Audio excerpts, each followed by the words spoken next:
One of the concepts that comes up over and over again with prolific creative minds that I've interviewed for the Tim Ferriss Show or for the book Tools of Titans is creating empty space. And one of the guests, Josh Waitzkin, who never does any media, can I curse on this?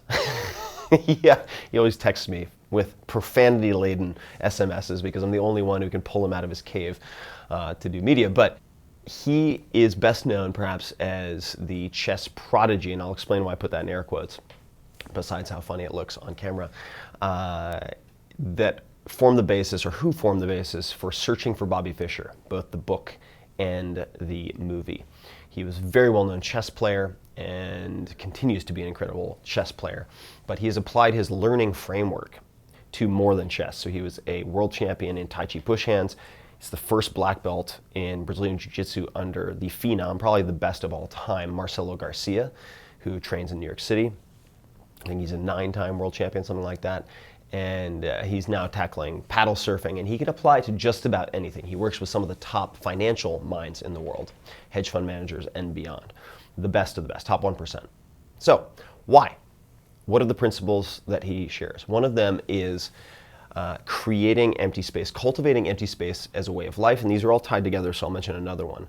Learning the macro from the micro, and then beginning with the end in mind, and these all work together.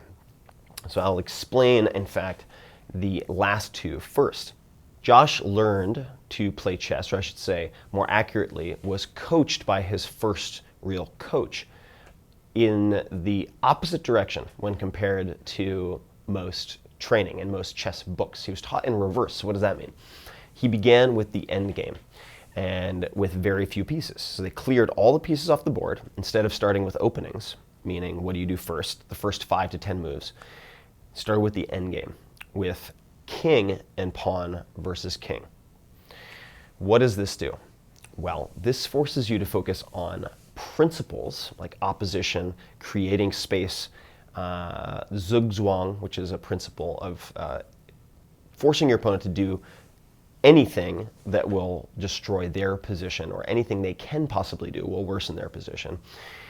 And these types of principles that you learn when there's an empty board with a few pieces accomplish a few things. Number one, you are learning the macro, the principles that you can apply throughout the game of chess in almost any scenario through the micro, this end game situation.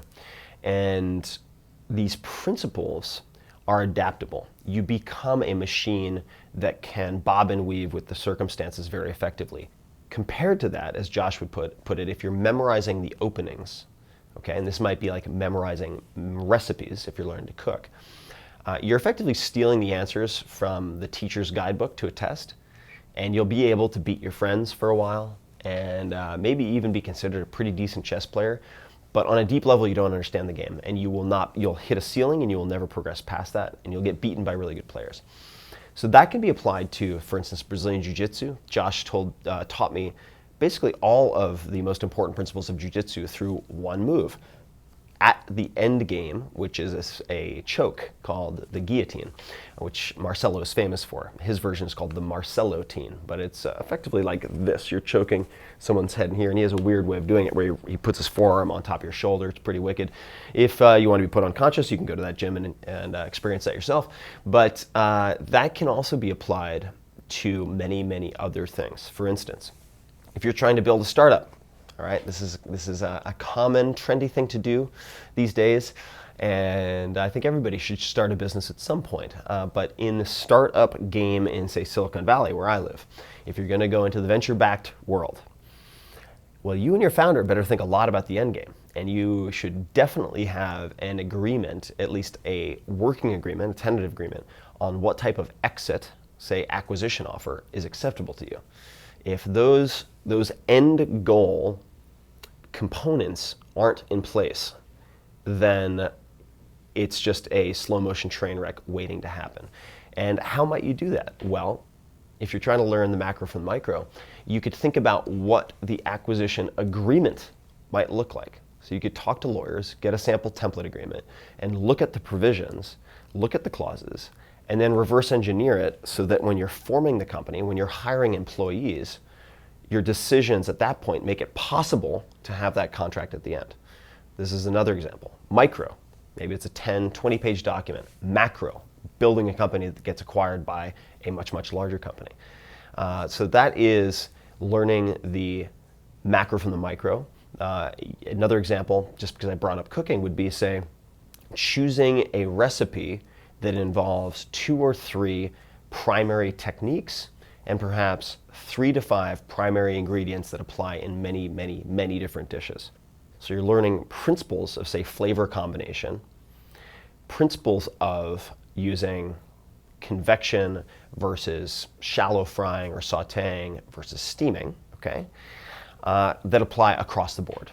And in doing so, let's say you do it without a recipe, without a timer, or I should say a meat thermometer or something like that, you're going to learn also to test the food to know whether it is done or not. That then applies to everything. But you can do it just learning how to make harissa crab cakes with steamed broccoli and I have no idea, say candied yams, something like that. All right, so that's that. Now we're also talking about the end game. So we've covered that. Creating or cultivating empty space is a way of life. This is very important to Josh Waitzkin, who I mentioned. It's very important to people like Paul Graham, who's the co-founder of Y Combinator, which is like the Navy SEALs, Harvard of startup accelerators. Keeping it simple, let's just call it that for now. Creating, if you are a creator, if you are a maker and not a manager, this is important. Creating 3 to 5, which by the way is a decision. So a lot of really good entrepreneurs start as a technician or a tactician. They're very, very good at one thing. Then they end up in a managerial role that they hate. Doesn't mean you have to stay there. And you see a lot of folks like Evan Williams and others who then at some point realize this and return to a more product-focused role, even if they are also the CEO making some high-level 30,000-foot decisions.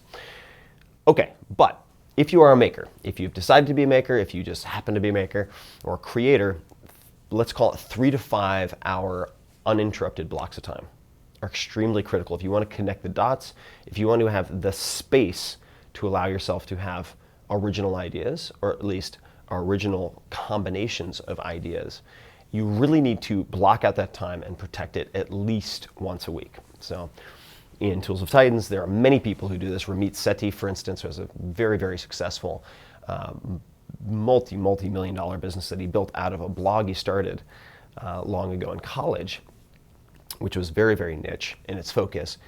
He blocks out, I believe it's every Wednesday, for 3 to 5 hours of time. He'll block it out for learning. Noah Kagan, another entrepreneur, does the same thing. So on Wednesdays for me, I have from 9 a.m. to 1 p.m., this is pre-lunch, I have creation. That means writing, recording, or some similar aspect of, in my mind, creating with my skill set and my assets. And it is extremely important that I do that before I am barraged by inputs. In other words, and this is true of Josh as well, first thing in the morning, he's doing journaling. Reid Hoffman, billionaire, co-founder or founder of LinkedIn, same story. He will plant a seed in his mind the night before, a problem he wants to solve, a project he wants to think about, improving perhaps, and then waking up, tabula rasa, complete blank slate, immediately working on that problem with journaling. Before any text messages, before any email, which is why, for instance, I don't have email set up on my phone. I do not have mail set up on my iPhone. I do not get notifications. I also put my phone on airplane mode for a lot of reasons. If you've read The 4 Hour Body, it explains some of the physical ones, but onto airplane mode when I go to bed, and it stays on airplane mode until I am done with my creation period. And then it comes on, because as soon as you go into bullet dodging, or like Wonder Woman bullet blocking mode, with everyone else's agenda for your time, which is very often the inbox or text messages, you're DOA, you're done. Your creativity is all for naught in general. So for me, for many people who are, say, programming, for musicians, for creative types, slack in the system. You have to create slack. You have to create space. You have to create large, uninterrupted blocks of time, and the only way to do that is to put it on your calendar. If it's not on your calendar, it's not real. You need to put it in your calendar and defend it just like you would anything else.